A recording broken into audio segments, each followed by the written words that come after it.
नमस्कार, बिंद भारत में आपका स्वागत है। मैं हूं आपके साथ दीप्ति। आइए रुक करते हैं आज की खास खबर के साथ। महंगाई आज की तारीख में देश की सबसे बड़ी समस्या है। इसके साथ ही किसानों की समस्या भी इन दिनों सिर चढ़कर बोल रही है। खाद, बिजली, पानी, बेरोजगारी की ओर केंद्र और प्रदेश की सरकार ध्यान नहीं दे रही है। उसे आम आदमी से कोई मतलब नहीं।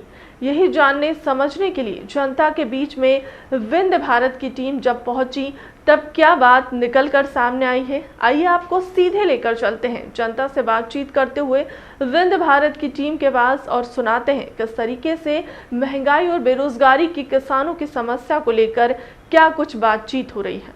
नमस्कार, आप देख रहे हैं विंद भारत। मैं जावेद अंसारी आपके साथ। जिस तरीके से देश में हालात हैं, महंगाई दिनों दिन बढ़ती चली जा रही है। चुनाव के बाद डीजल पेट्रोल के रेट घटाए जाते हैं, जबकि कहा यह जाता है कि अंतर्राष्ट्रीय बाजार डीजल पेट्रोल के भाव तय करते हैं। आज जिस तरीके से महंगाई है, अगर बात खाने के तेल की जाए या सब्जी की जाए, इन तमाम मुद्दों पर आज बातचीत केवल महंगाई पर। हमारे साथ यहां पर प्रवक्ता, कांग्रेस के प्रवक्ता ब्रजेश जी मौजूद हैं। ब्रजेश जी, मेरा सीधा सवाल आपसे, महंगाई को लेकर आप क्या सोचते हैं? देखिए, भारतीय जनता पार्टी की सरकार जब केंद्र में थी और मध्य प्रदेश में थी तो भारतीय जनता पार्टी का एक स्लोगन होता था कि महंगाई डाइन खाए जात। मैं उनसे सीधा सा सवाल करता हूं, तो क्या ये महंगाई अब उनकी मौसी या ताई बन गई है? आज भारतीय जनता पार्टी के पास इस सवाल का जवाब नहीं है। आज कमर तोड़ महंगाई, बेरोजगारी, अशिक्षा, बहुत सारे ऐसे मुद्दे हैं जिसको लेके मध्य प्रदेश के अंदर और केंद्र के अंदर भारतीय जनता पार्टी की सरकार घिरी हुई है। सवाल का जवाब नहीं इनके पास, क्योंकि ये सिर्फ इस देश के अंदर अपना एक एजेंडा चलाते हैं, हिंदुत्व एजेंडा, जिसके बल पर ये अपनी सरकार बनाते हैं। और जबकि पता है कि जमीनी हकीकत ये है कि जितने जनता से जुड़े मुद्दे हैं उससे भारतीय जनता पार्टी एकदम अछूती है और उसी हिंदुत्व एजेंडे के दम पर अपनी सरकार बनाती है। और यही उनका एक मसला रहता है, यही उनका एक मुद्दा रहता है। यही एक मसला रहता है, यही एक मुद्दा रहता है। हमारे साथ वरिष्ठ पत्रकार मुकुंद जी भी हैं। मुकुंद जी, महंगाई बढ़ रही है जी, या घट रही है? वरिष्ठ पत्रकार होने के नाते आप क्या सोचते हैं? महंगाई के संबंध में ये है कि ये तो राष्ट्रीय और अंतर्राष्ट्रीय महंगाई का मुद्दा हो गया है। निश्चित रूप से जो है, जो खाने पीने की वस्तुएं हैं उसमें जो इजाफा हुआ है, सब्जी में भी इजाफा हुआ है। लेकिन यदि गांव में हम जाएं, गांव में यदि हम चर्चा करें, आपके जो सामान्य व्यक्ति है, जो गरीब है, जो अति गरीब है, वो महंगाई के मुद्दे से जो है आपके चुपचाप हो जाता है। तो गांव में क्या लगता है आपको कि कौन से मुद्दे हावी होते हैं? गांव में मुद्दे जो है वर्तमान समय में जो महंगाई का है, ये इसका असर धीरे धीरे जो है गांव में कम हो रहा है।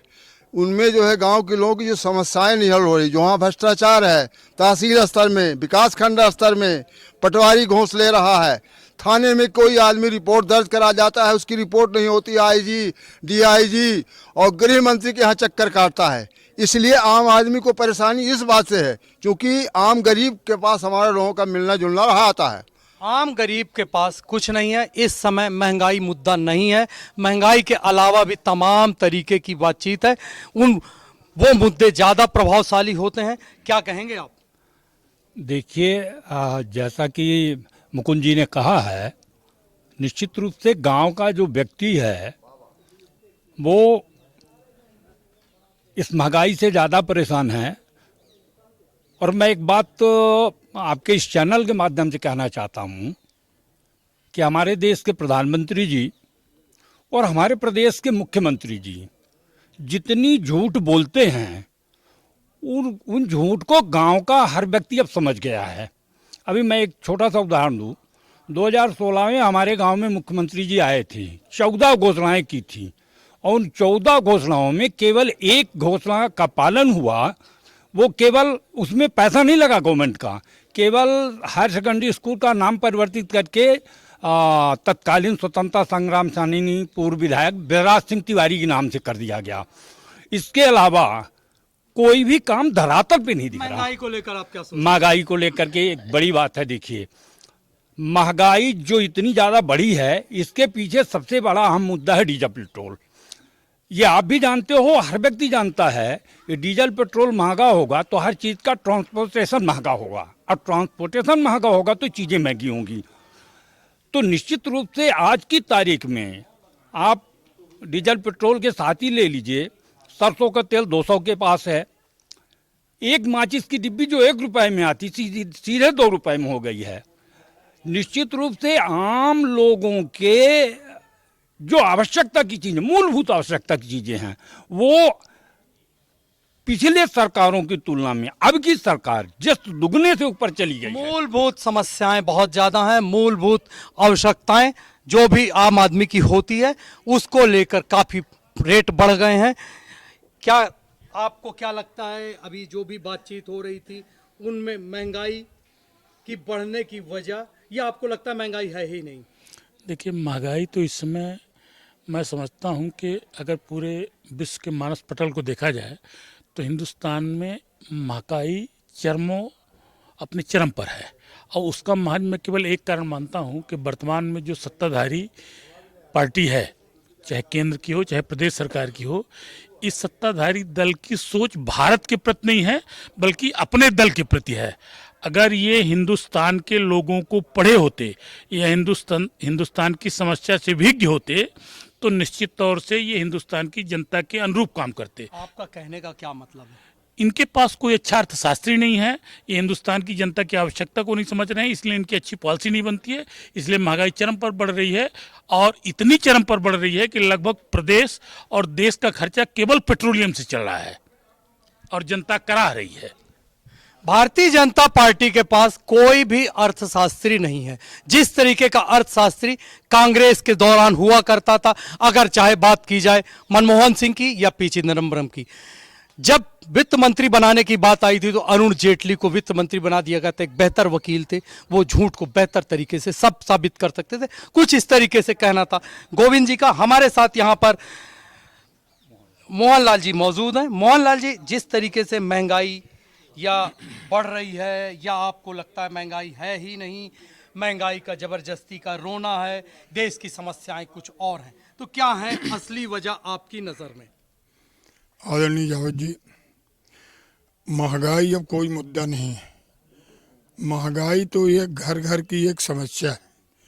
अब महंगाई पर किसी एक मुद्दे पर बात करना, मैं सोचता हूं कि अब जनता को एक बात है कि 4 बांस 24 गज, अंगुल अष्ट प्रमाण, और ताव पर सुल्तान है अब न चूक चौहान।